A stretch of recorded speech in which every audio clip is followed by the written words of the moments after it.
I think along my journey, I allowed a lot of people to sway and put their opinions on me and define who I was, and even down to making choices in life. My choices were based upon others' opinions and what they thought I should do, more than what I felt I wanted to do. That's deep.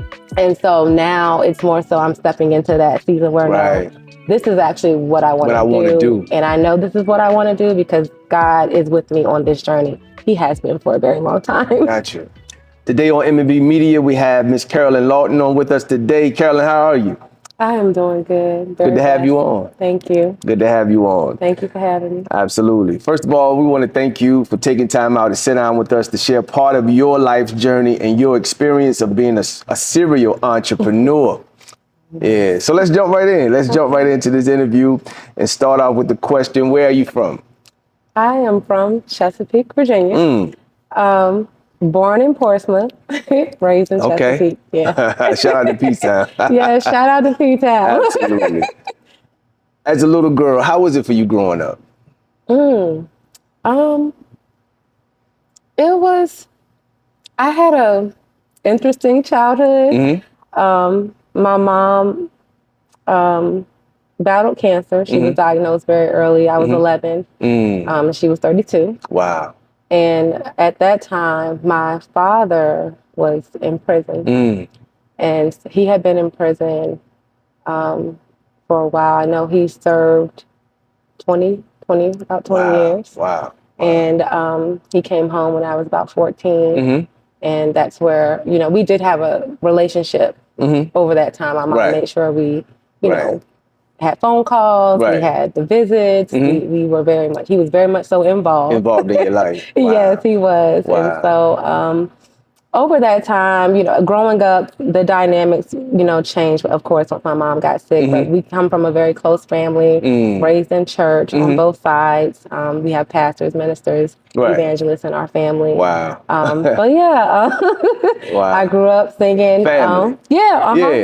Singing and in church on every Sunday. Wow. My uncle had me singing this song, and I was like, Lord, why I gotta sing this song every Sunday?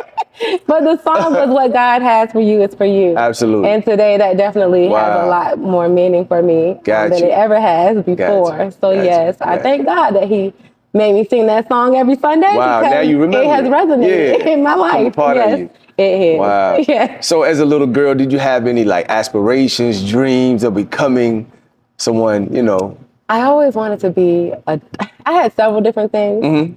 I guess you could say I've always been very diverse. My personality has just been a lot. And so, but I had dreams of being a doctor. I also had dreams of being a model and a singer. But most, I guess you can say, and I also had dreams of just serving my community, helping. That's my heart. I love to help people that I see are in need. And so that's kind of, I guess, the diversity. At one point, I also wanted to be a veterinarian. We love animals. So we were just exploring all the things. You have animals now? Yeah, well, not now. I had a puppy. Sharpay was her name. Right. Sharpay lived to be 19 years old. We had the same birthday, but she passed about 3 years ago. Well, 2 years ago now. Got you. Wow. Yeah. Wow. I love to ask this question. If you could go back to talk to the younger Carolyn, say 9 or 10 years old, what advice would you give her to prepare her for now? Well, okay, so let me back up. I also had dreams of being a wedding planner. Gotcha. So I really loved events.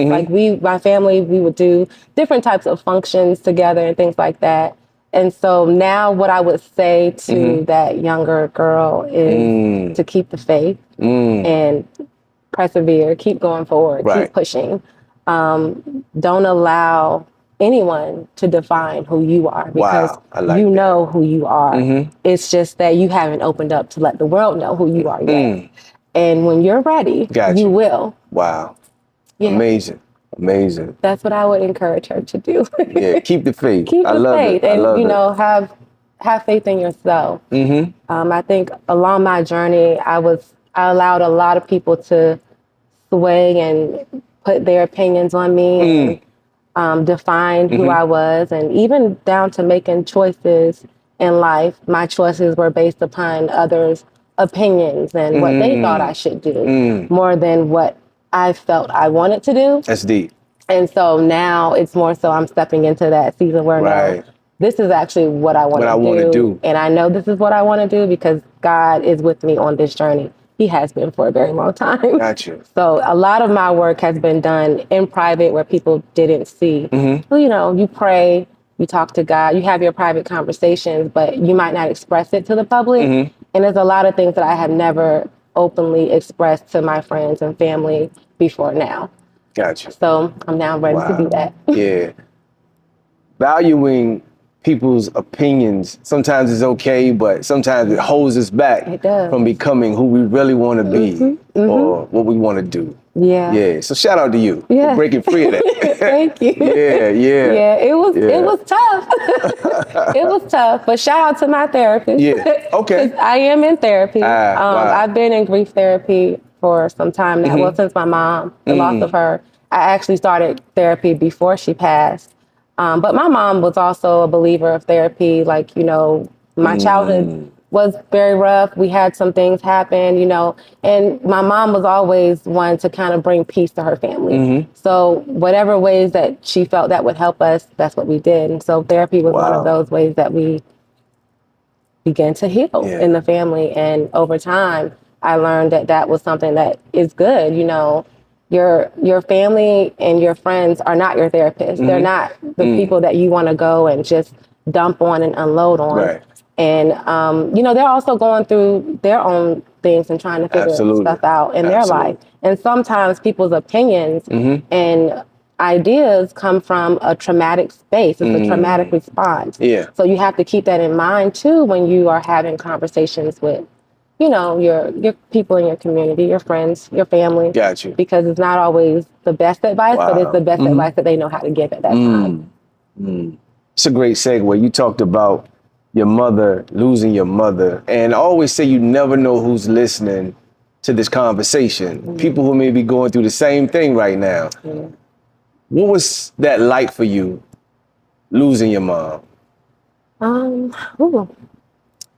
I really felt from the time I was 11 that God was preparing me for that journey. Steve. And when that day came, I always said that was going to be my worst nightmare coming true, because I knew it would come true one day. But when it came, it was nothing that could have prepared me for it. As prepared as I thought I was, as strong as I thought I was, I don't know. It was like a hole ripped through me, and I felt very vulnerable. That person that loved to be in the light and, you know, loved to shed light and help people slowly just crumbled. I became very social anxious. I didn't want to be around people. I shut everybody out. It was really hard in the beginning of that journey because my mom was kind of my comfort. She was my best friend. We were sisters. We were more than just mother and daughter. Right. And at some point in our journey, I became the mother and she became my baby. Gotcha. And, you know, I cared for her. Just caretaker? That, yes. Okay. Yep, I was her caretaker. I was the primary caretaker from the time I was 18. And, you know, she would always say younger in life, I don't need anybody's help. I don't need you. Don't sacrifice. Go after, live your life. But it was hard for me to do that, knowing what she was going through and seeing, you know, she's tired or, you know, hearing that she might have had a fall. Those things, you know, became very alarming for me. Right. And at the time, I remember early on when after her diagnosis of cancer, was diagnosed with diabetes.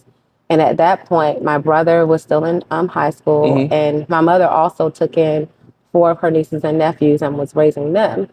And they were still in school. And so I was away in college. My cousin called me. He's like, she had a fall in the shower. And I was like, okay, I gotta come home because Right, I don't know right. what's going on with my mom, and it was just very scary for me Got you. to be 8 hours away in school and not know what's going on, Right, and then right. having that type of phone call. I can't get home in 5 minutes, so I vowed from that time that I would always be a phone call away because I just couldn't mentally take it.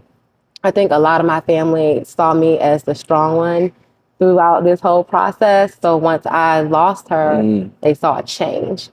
But it wasn't necessarily, I wasn't strong anymore. It's just that I needed time to figure out who I was without her, and how to move forward without her, because I never thought about that before. Like, I never thought about, after losing her, what does life look like for me?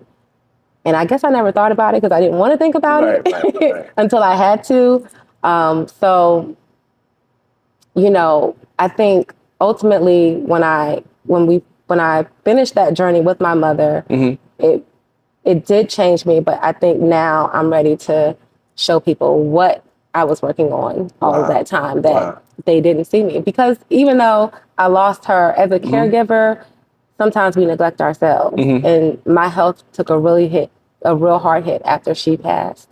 And no one knew because my brother was in law school, and I didn't want to tell him because I didn't want to be part two of our mom being sick and him having to figure out life. I wanted him to really focus on finishing school. And so once he finished, I then opened up. But I thank God for my significant other, Julio, because he was there every day. I didn't know I was going to be sick. And we were literally fresh in our relationship. We were maybe 2 months in, if that. And I woke up and I couldn't walk and I couldn't breathe. And like, it was crazy. And I was like, oh my gosh, I can't tell my brother. And I didn't want to tell anybody else because I was fearful that they might tell him. And I knew that that would be something that he would be like, okay, I'm just going to have to stop. And I didn't want him to do that. So this man was like, I got you. And I was like, okay, we doing this. And we have been doing it. He's been there. But now I do have the support of my family. They are aware. And so, I think it's a more exciting time for me now that I'm getting stronger and I'm able to really voice and have these conversations because for a long time I wanted to have them. I just couldn't. I was weak, or I just wasn't ready. So it's not easier, but better to navigate through it. With not having your mother. It is now for me because the grief, and I understand now. My journey was a lot different. And what I would say, it's a spiritual journey. Like when you lose someone, it's a spiritual thing. Because I know for me, my mom had cancer. She was diagnosed at 32. When she died, I was 32 years old. And I just remember having the conversations with God, like, this can't be for nothing. What was the reason? Like, why is this happening now? And I remember him saying to me, now you get a chance to live a life that she didn't get to live. I didn't have kids. I don't have kids at the time. At the time when she passed, I didn't have kids. I still don't now. And I wasn't chronically sick with cancer. That type of cancer, aggressive like that. I battled with cervical cancer in my past. But right now we're clear of that. So praise God. But it's just been. I realized what God was doing, and even though I fought it like for a long time. Like wondering, seeing all of my friends and even family members living their lives and their dreams coming true. And I'm just stuck in this space where I felt like I couldn't move and I couldn't live my dreams and I had to settle. And that's where the serial entrepreneurship was actually birthed. Because I had to find a way to still live my dreams within where I was. I couldn't move away. I had several opportunities to go away to college in New York. I had a scholarship for a program there for merchant seamen. I wanted to be a captain. I fell in love with cruise ships. And so I love traveling. I love seeing, different countries and things like that. And so that was one of my ways of fulfilling that. I wasn't able to do that because at the time when I was pursuing that, my mother, well, first they found tumors in my breast, and then a month after, were benign, and then a month after, she was diagnosed with brain cancer. And so at that point in time, I gave up that dream because I could not go to New York peacefully. Leave your mom.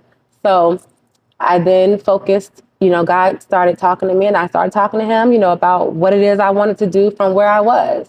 And he was like, well, you love modeling, you love clothes, you love fashion. Right. So then I started an online boutique. But my first business ever was a hair business. But I did the LLC, got hair, never launched the business. Wow. I just wore the hair for myself.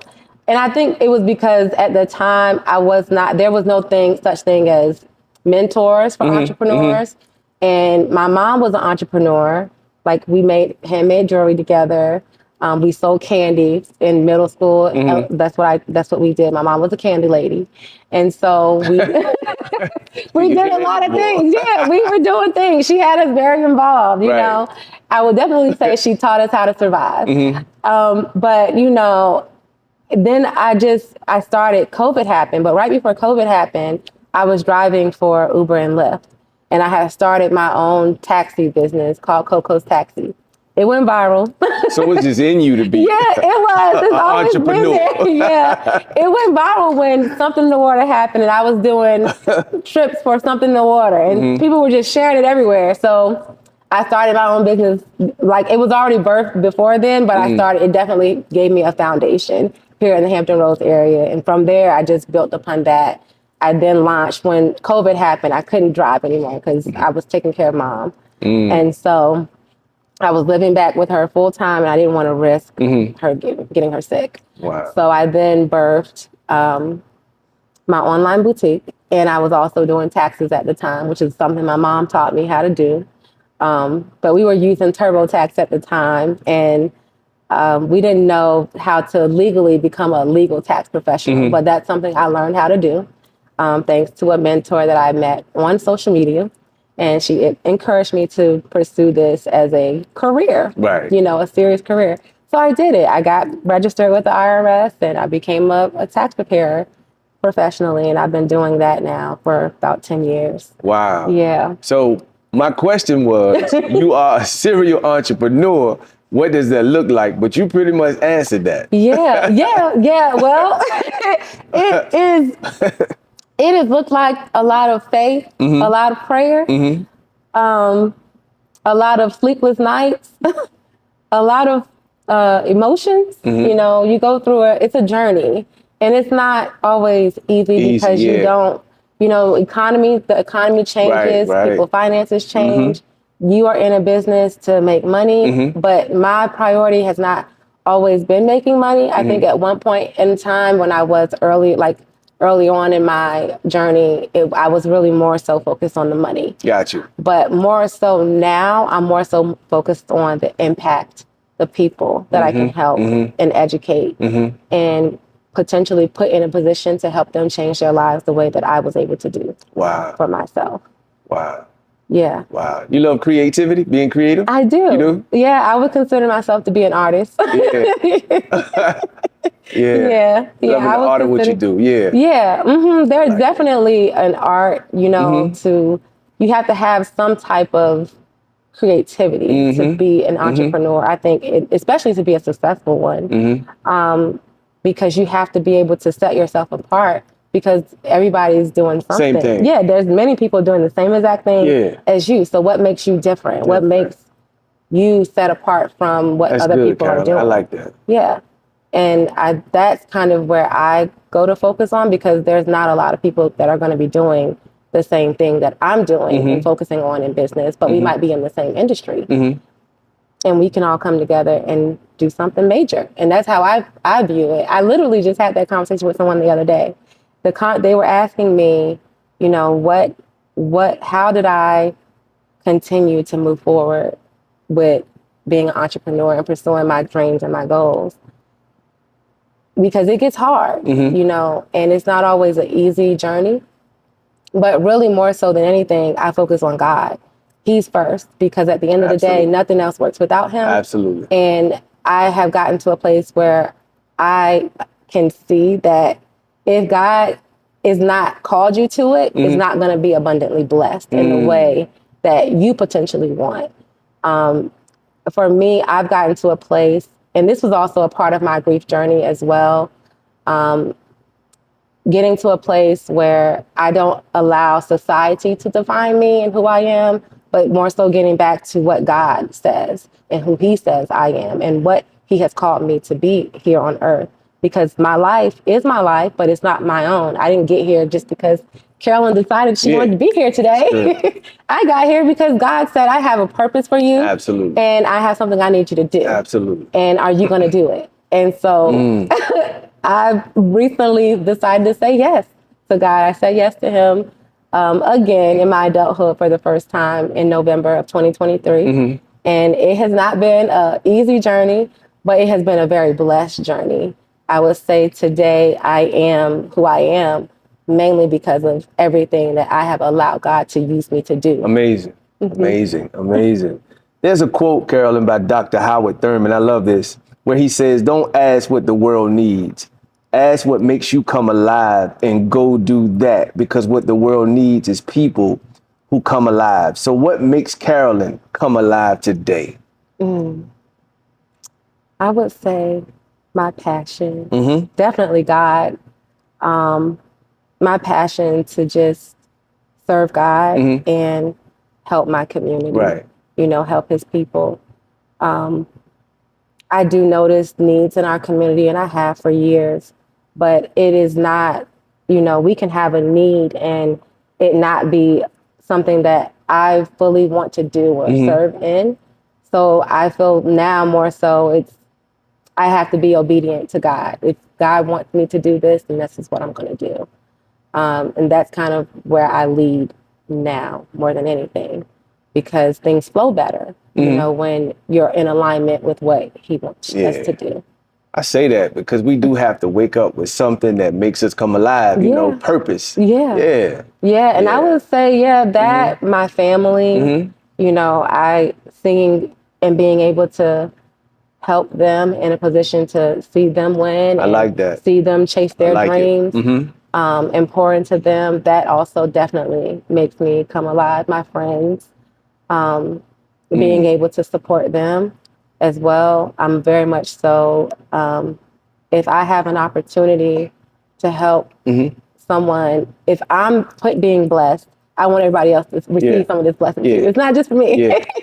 So that's kind of what makes me come alive. I like it. Is I get to share my blessings. My blessings aren't just for me, but I actually get to share how I got this blessing, and I can help you.